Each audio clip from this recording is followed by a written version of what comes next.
Hey everyone, good morning and welcome to your channel, Learn Data Science with Pranjal. So in this knowledge video, we will see how to build our first model.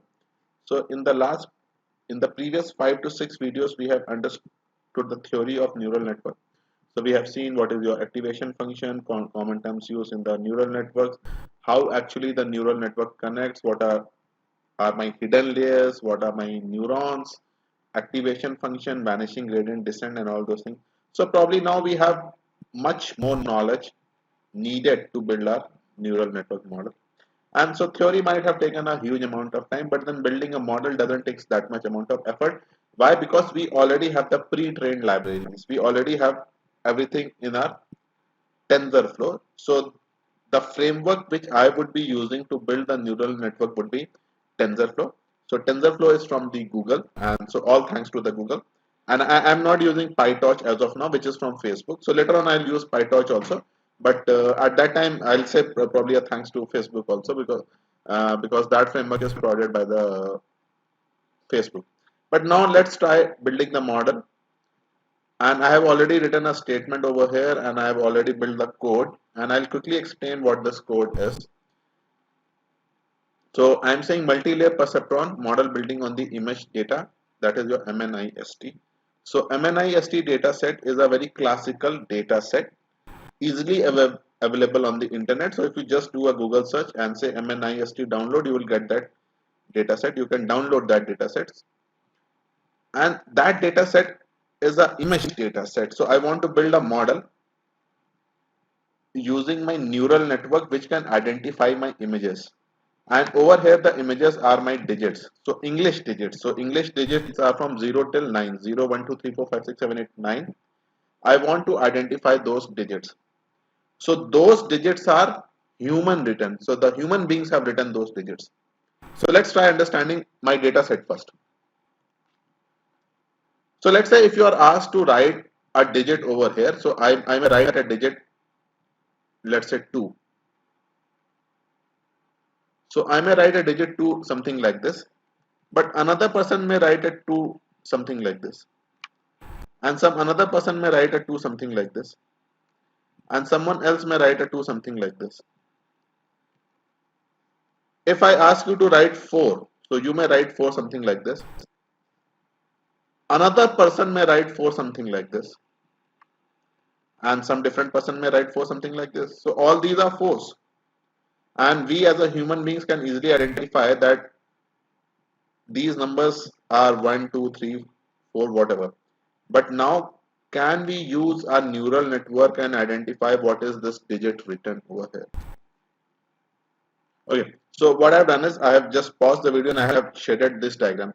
So consider this is your diagram. So you are supposed to write a number 4 inside this square box. Now, if you write a number and all these small black dots are nothing but your pixels. These are nothing but your pixels. These are pixels, and in this era of smartphone, we all know what pixels are. So the pixels which are near to the number, which I have encircled in the green, their values would be much more different. So their values would be darkened out because you have written something over there. So their values would have been darkened out. And the pixels which I have marked in blue, nothing is written over there. So they won't be darkened out. So their value would be less. So their values would be around 0. And the pixels which I have marked in green, they may have some high values. And remember that pixels takes the values from 0 to 255. They take the values from 255. So that is a standard as of now. And this has something to do with optics. A pixel cannot take a value more than 255. So my problem statement over here is that different people are writing the same number in different ways. So can we create a model which can identify the digit written by the human beings? So this is the data which I would be using. So the first column you can see is your label, and in this label you can see the values are from your 0, 1, 4, 7, 3, 2. So the values are from 0 till 9. So you can see 9 also, 6 also, 2, 5, 4, 3. So this first column is my target variable. I repeat, this first column is my target variable, or you can say this is my y variable or the dependent variable, and all the columns over from there are my x variable. So basically the pixels are going from 783. So pixel is starting from 0 and it is going till 783. So it means that totally there are 784 pixels. Totally there are 784 pixels. So let's try understanding our data a little more. So consider you have a square image. Consider you have a square image of 28 by 28. 28 by 28. So you have 28 pixels. So you have 28 pixels. So let's say 1 and 2 and 3 and 4, and it goes till up to, let's say, 28. And similarly you have 28 pixels in this direction also, in the downwards direction, and it goes till 28. So 28 cross 28 is nothing but your 74, or I'll say 784. It is nothing but your 784. Okay. So in this data, remember one thing, how you would interpret this data. So in this data, one entry, one record is one pixel. One record is one square box. I'll not say pixel, but one record is one square box. So all these 784 numbers, which you had, so 28 into 28 is 784, and this 784 have been opened up. These 784 have been opened up, and so one record is one image. One record is one image with 784 pixels and a label. So I repeat, one record is one image with 784 pixel and one label. Okay, now let's come back to our Jupyter notebook where I have already written the code, and I will quickly explain this code, and if you want you guys can do it at your end. So in the first cell, what I'm doing is I am doing my necessary import. I'm importing my pandas, matplotlib, seaborn, tensorflow, and then obviously I'm reading my MNIST. And if you run the shape, I see that there are 42,000 records and 785 columns. And why 785 columns? Because 784 are the pixels and one is your label. And when I run my head function, so this is my head function. And obviously there are no null values over here. There are no null values or nothing like that is present over here. So I'm not checking my null. So remember one thing, in this coding, there are two parts. One is I will draw the diagram. I'll draw the diagram. So in this coding there are two parts. So the first part is draw the plot to show that this data is a image data. And in next part what we'll do is build the neural network model. Okay. So the first part is just the explanation part, just the exploratory part. We'll build some more, we'll build some graph, and we'll try to get familiar with our data.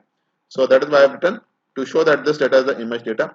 So now what I'm doing, I'm saying mnistx dot idoc 1 colon 1 comma 1 colon everything. So this first one indicates that I am selecting, or probably what I can do is instead of 1 I can mark it as 0. I can mark it as 0. So this 0 indicates that I'm selecting the first record, because in Python indexing starts from 0. So I'm selecting the first record.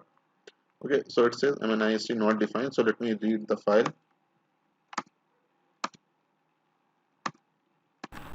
Okay, and this 1 colon indicates that I am selecting all the pixels.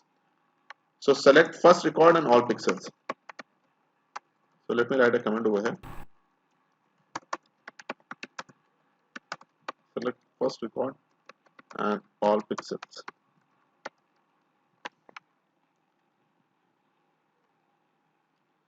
Okay. And then what I'm doing is I'm converting that thing into my array format and reshaping it into 20 by 8 by 28. I have already discussed why 28 by 28, because it was a square diagram where people were asked to write the numbers.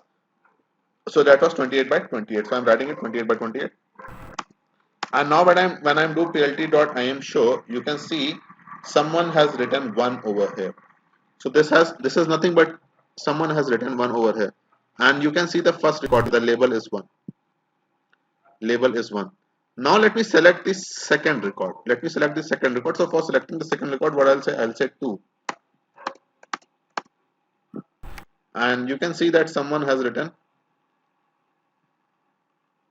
So for selecting the second record, I'll write 1 actually over here, because indexing starts from 0. So you can see that someone has written 0. So if you see the second record, the label is 0. Now let me select the third record, which should be equal to 4.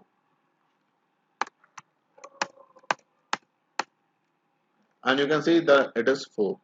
So now it is clear that 100% is clear, though it's a CSV file, but this CSV file is nothing but your image data.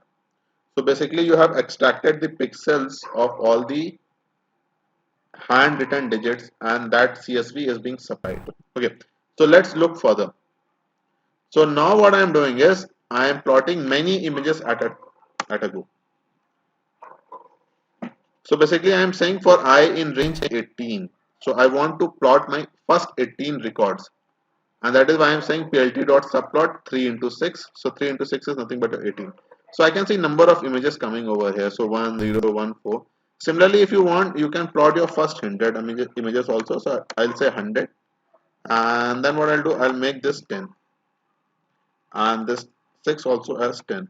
So make sure whatever you have given in the range, the subplot should be multiple of the range. So 100 is nothing but 10 cross 10.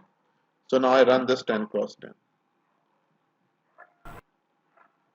So it took some time, but then you can see all the numbers coming. So from 0 till 2, 3, 4.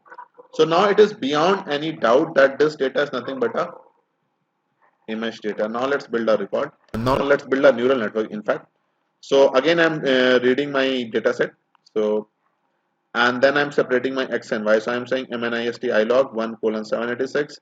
So the first label is your target variable. So that is indexing will start from 0. So for X, I have given 1:786, and then I am saying 0. And then as usual, we are doing the train test aspect. So I'm dividing my data into 80 and 20 format. So 0.2, that is 20% will go in your test and 80% will go in your train.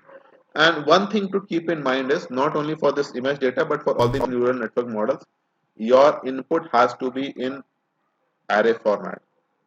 So when I was using my sklearn, my data was in data frame format.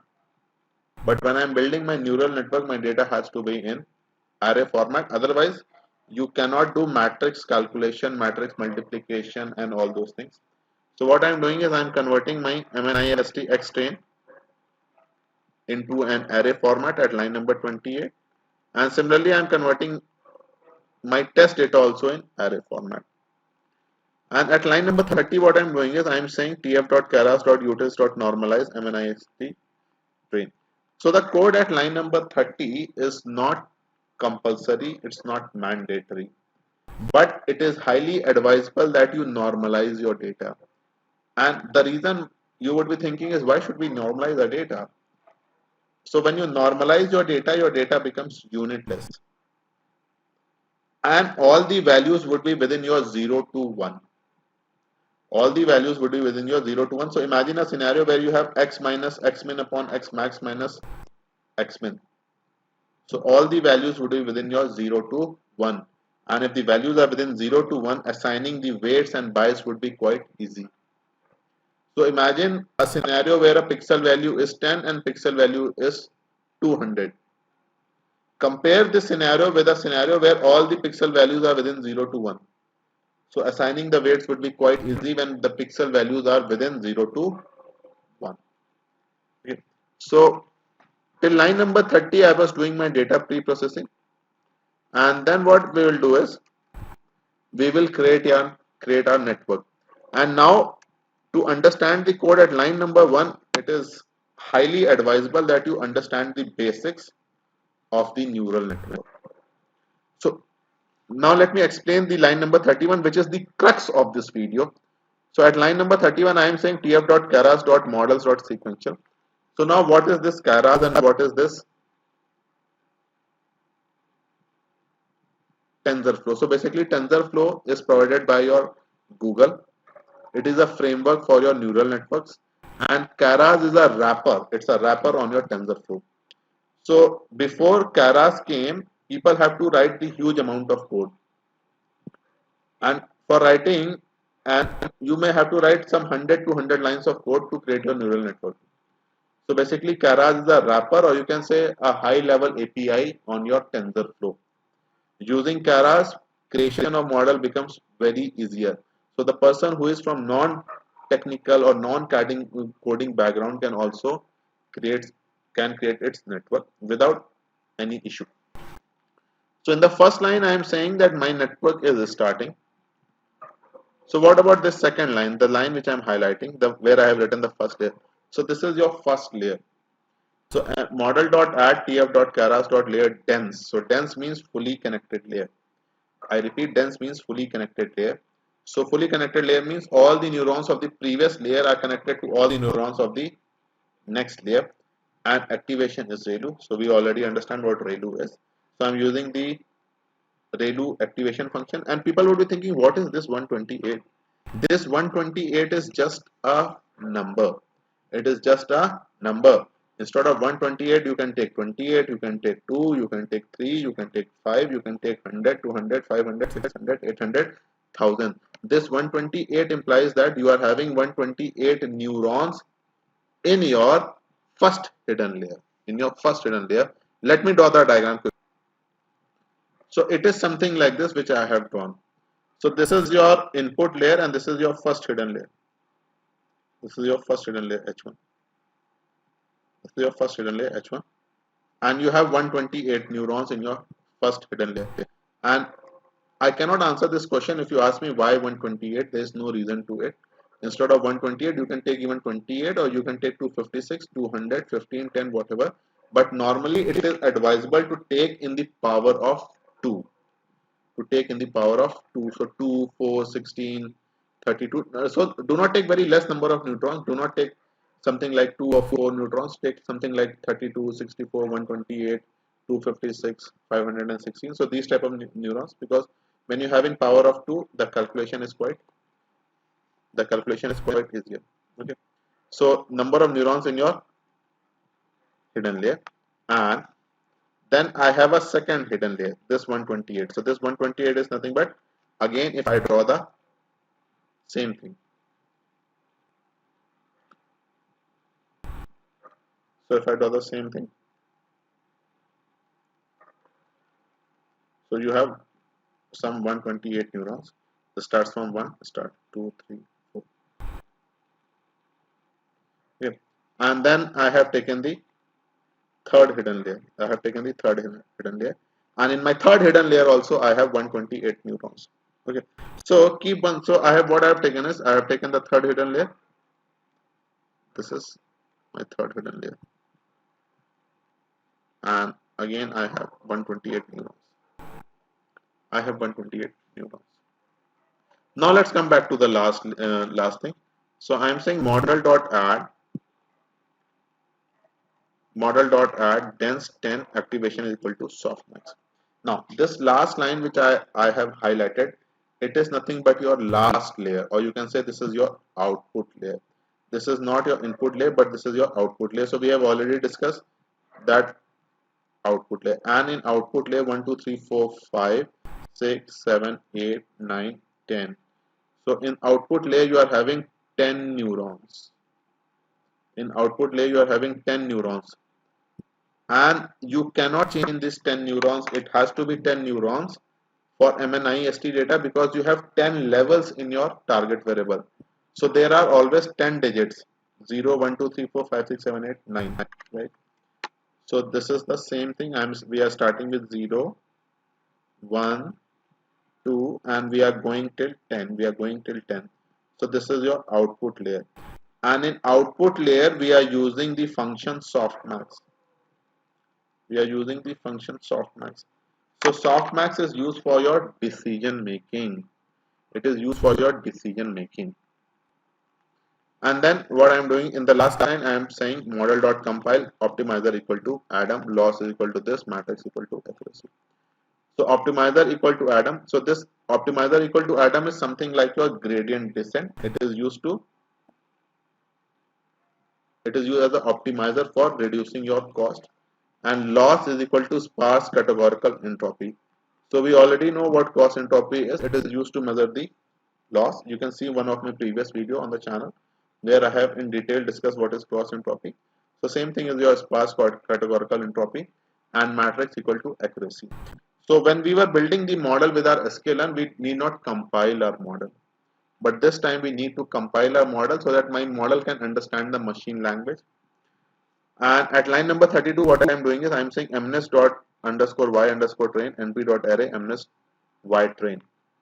Okay, and I have written very important because if you do not convert this your train into an array format, again you run into the problem. And now I am saying model.fit. So this fit function is similar to your sklearn function. So fit means you are fitting your model, you are training your model. And for training the model, I am saying mnest x train, y train, epochs equal to 50, validation split equal to 0.2, and batch size equal to 100.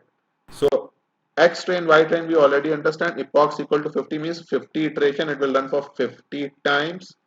Validation split.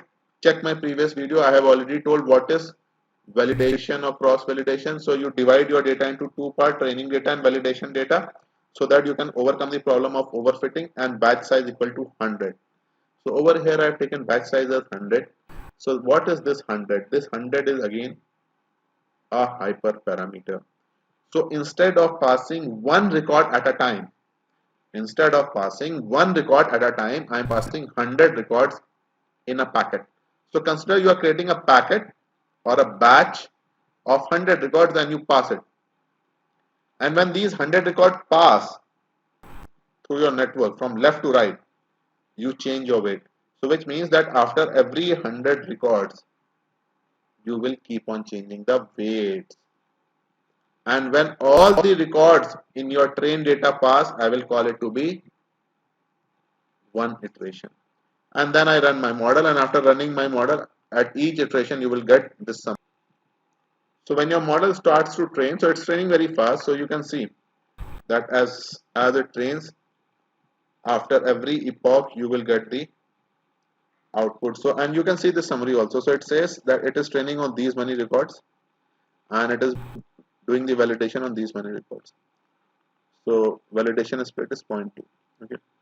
So since I have given the number of epochs as 50, so it will run for 50 times. So epoch equal to 1 by 50, then 2 by 50, and then you have 3 by 50, and similarly you have 4 by 50, so on and so forth. So it will take some time. Let's say 5 to 10 minutes or 20 minutes. So what I'll do, I will move in fast forward in time. So my model may run for around, let's say, 3 to 4 minutes or 5 minutes, depending upon how your processor is, how good or bad your laptop is. But at the end, all my 50 iterations are over, and it gives me the values after each and every iteration. And then what I'm doing, I'm building my confusion matrix. So I'm saying model.predict classes mnist x test, and after prediction I'm building my confusion matrix. So this is my confusion matrix, and from this matrix you can see that my model has done pretty good. And if we want, we can find the accuracy of this model also. So what I'll do, I'll say tab1 dot diagonal dot sum and divided by tab1 dot sum. So this model is giving me accuracy of somewhere around 97%. Okay. So I have built my model for the first time, and I don't know whether I should iterate it for 50 times or 20 times or 30 times. I don't know at which level my model starts to overfit. Okay. So what I'll do is I'll use the concept of cross validation. So over here, what I'm doing is at line number 38, I'm saying model.history.history. So in history.history, you will see two things. So basically, you can see a flower bracket, and it gives you two things: loss for each and every iteration. So this is loss for each and every iteration, which I am highlighting, and it ends over here. And then I am getting the validation loss. And then I am getting the validation loss. Till the last point, I am getting the validation loss.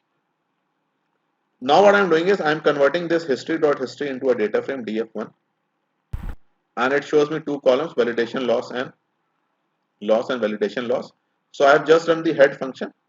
So it shows me the top 5 records, but actually there are 50 records. Why? Because it has run for the 50 times. So at line number 40, what I am doing is I am plotting these things. So I am plotting two things. I am plotting my df1 dot loss and color equal to your blue, that is your B, and marker equal to star, and I am saying label equal to loss. Similarly, I am marking color equal to red and label equal to validation loss. So at line number 50, I get two graphs, loss and the validation loss. So let me take this snippet on the paint window so that we can discuss more on. So I have taken the same diagram on the paint window, and so now we can discuss over here. So in this diagram, what we can see is that after this point, probably let's say after this point, so we can see that errors have started to increase in my validation data, and errors are still decreasing or stabilized, either stabilized or decreasing in my train data. So which means that after my 10th iteration,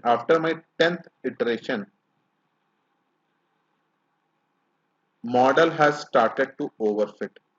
After my 10th iteration, my model has started to overfit.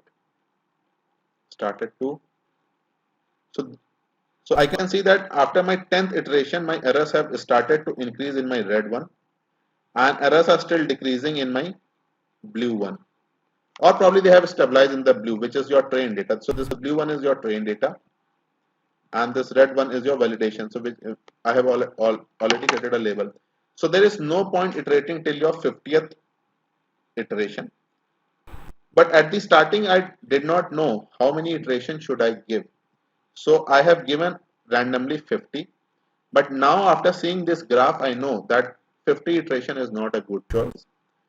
So next time when I build a model, I will give the number of iterations somewhere around 10. So let's say if not exactly 10, but let's say 11 or 12 or 15, so that my model doesn't overfits. So this is how basically you build your neural network model. You do your data cleaning and then you build your neural network architecture, and you compile and then you fit it, and you plot your validation loss and your loss on that training data. So I hope people would have enjoyed this video, and especially if you would have seen this video in connection with the last some few of my videos, let's say last 4 or 5 videos, you would have got the holistic idea what neural network is and how neural networks operate. So if you have enjoyed this video, guys, I'll request, so go ahead and give a thumbs up, a like to my video, and if possible share it to your other people who are data science enthusiasts. And with this, we come to an end of this knowledge video. Hope to see you soon in my next video. Till the time, happy learning.